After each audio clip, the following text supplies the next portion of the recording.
pour votre bâtard, un petit pâton de 350 grammes qu'on va venir légèrement prendre dans la farine pour ne pas que ça colle. On va venir dégazer légèrement et façonner en arc de cercle pour garder cette forme bien bombée au centre.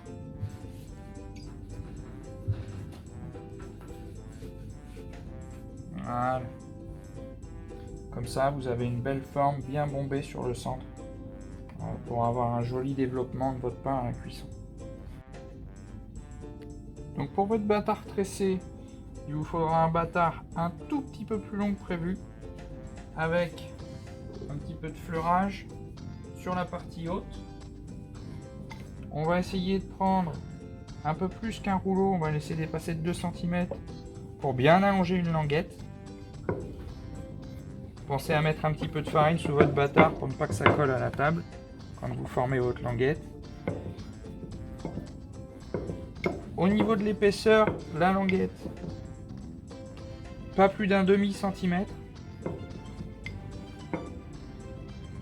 Et une fois que vous avez votre languette, vous pouvez séparer votre languette en 3 parties.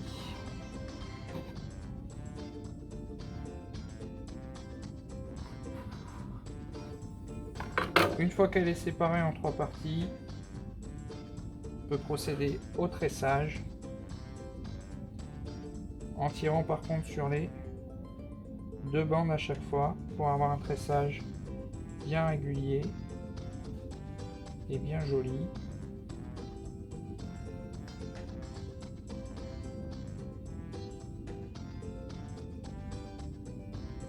Jusqu'au bout.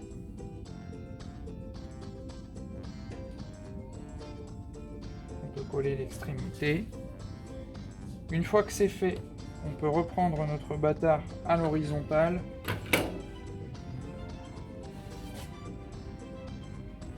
Légèrement le fariner pour pouvoir le fendre.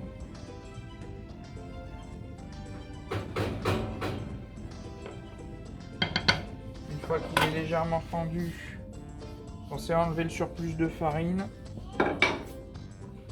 Mettre un petit peu d'eau